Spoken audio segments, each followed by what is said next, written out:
Live from downtown Detroit, home of WDIV and Click on Detroit, Local 4 News at 5 starts now. Now at 5, we'll show you this shocking video. A man armed with a sword going after police. Police in retreat before they had to open fire. Tonight, what we're learning about the man who had that sword. The largest school district in the state digs in as it maintains its parents have a right to choose how their children go to school this fall. I'll explain.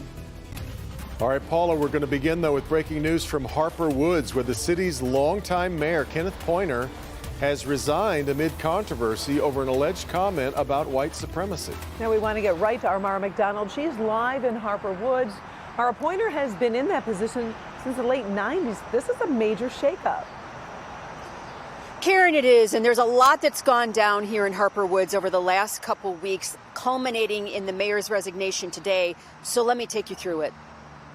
It all started with an in-custody death here at Harper Woods PD. Priscilla Slater died in the lockup, and her cause of death is still pending. Slater was arrested after her boyfriend allegedly fired up to 19 shots at a local motel. Say her name! Priscilla Slater! Protesters started coming to City Hall as well as Mayor Kenneth Pointer's home after his wife was seen ripping up a protester's sign. This week, Pointer, who has served as mayor here in Harper Woods since 1997, is alleged to have said he could understand how some people become white supremacists, apparently upset over how his wife has been treated. Tonight, the city's attorney confirms that Pointer has opted to resign after being targeted by another protest last night and being asked by the acting city manager to resign. Quote, recent comments by Mayor Pointer, however, do not reflect the values or beliefs of the administration or residents of the city of Harper Woods. As such, I have personally asked Mayor Pointer to immediately resign from office. Back here live, so this is likely what happens next. The Harper Woods City Council will meet, appoint the mayor pro tem to be the mayor here in Harper Woods, and then likely appoint someone to fill a vacancy on the council. We're live in Harper Woods tonight. I'm Mara McDonald. Back to you. Okay, Mara, now more breaking news at this hour. This from a case that's made national headlines. The Michigan Court of Appeals has ordered the immediate release of a 15-year-old girl who we've come to know as Grace. She was being held in a juvenile jail in Pontiac for violating her probation, the terms of which included having to do her homework. Her case led to protests when a judge refused to release her. Our Victor Williams will have a live report with more coming up at 6. Our other top story tonight at 5, an Eastern Michigan grad faces 9 counts of sexual assault dating back to when he was a student in 2015. Prosecutors say Dustin Michael Durbin assaulted 7 different women, but as our Priya Mann shows us, there may be more victims. Prosecutors say an 8th woman has now come forward, saying she too was sexually assaulted at this fraternity home in Ypsilanti. And prosecutors expect this aspiring cop will be hit with even more charges. These are violent acts of sexual penetration, numerous different victims. We believe that this is an extremely dangerous person. 23-year-old Dustin Durbin majored in criminal justice at EMU. While he was a student, it's alleged he sexually assaulted at least 7 young women at this Alpha Sigma Pi fraternity house. Your Honor, this defendant used the same scheme, mode, and method of operation for sexually assaulting, at this point, a minimum of 8 young women. Prosecutors say the alleged assaults happened between November 2015 and May 2019. The alleged victims were all EMU freshmen, sophomores, and juniors. He contacted numerous victims after the sexual assaults, tried to get them not to report it to the police. I told them that he was going to become a police officer, along with his attempts to dissuade them from reporting it to anybody. His attorney argued Durbin does not have a criminal history, has a lot of family in Michigan, and wanted to become a police officer. Well, to start out, Your Honor, not to put too fine a point on it, but there are no victims in this at this point. There are alleged victims. These are charges. And my client starts this hearing and ends this hearing with a presumption of innocence. Ypsilanti police say a young woman came forward late last month and other alleged victims quickly followed suit.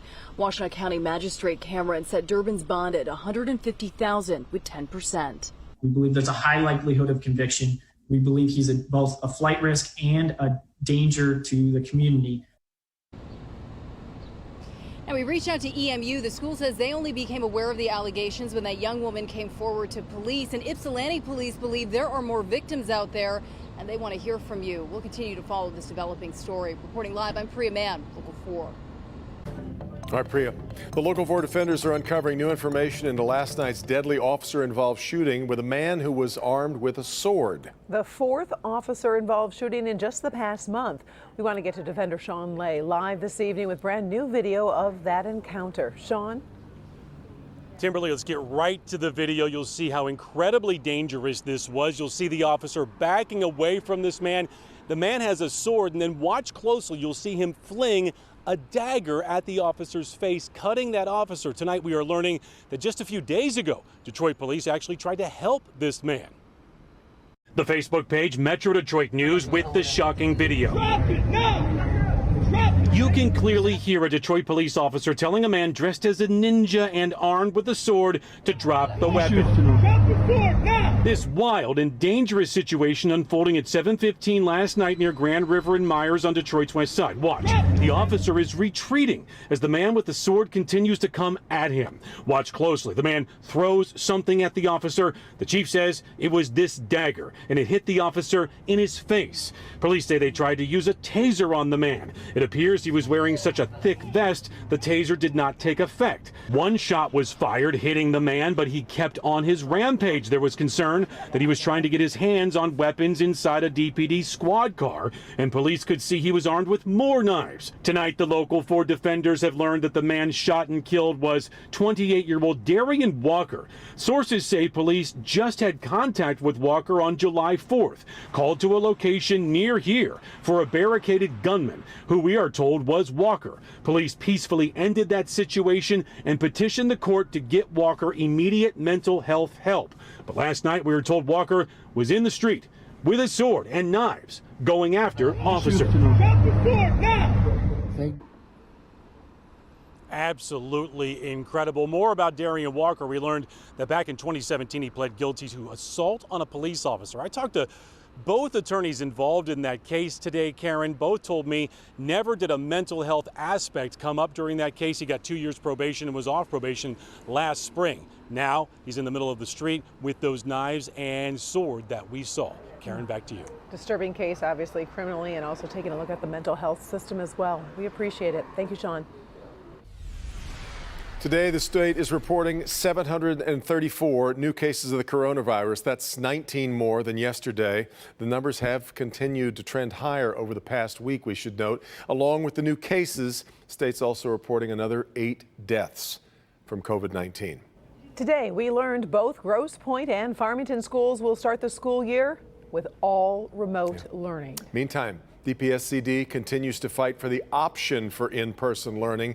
As Paula Tutman reports, parents are still saying they want choices about how their kids go back to school. Paula?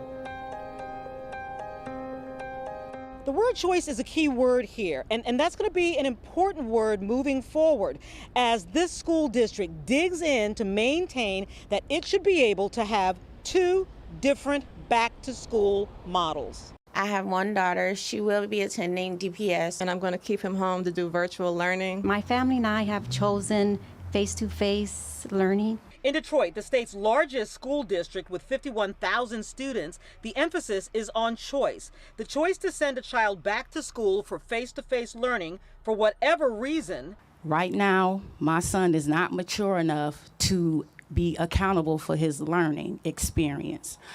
I have to send him somewhere where he will be able to be supervised by teachers. And the choice not to. They learn socially in groups, and I know it's hard for them to do that with masks on, with working with different tools, so I'm keeping him home. Some parents are playing the long game, keeping their children home because they can, to actually make room for other children whose parents don't have the option to keep their children home.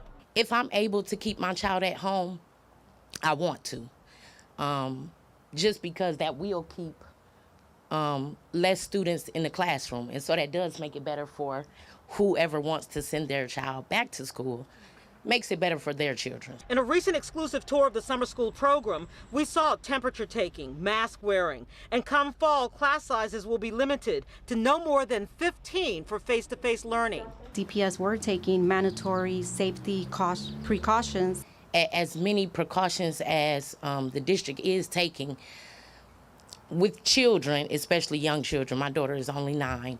With young children, you can never fully control what they're doing, touching at all times. Other parents are juggling the reality that touching and hugging is a safety hazard. I will not be sending them back because my children are very popular.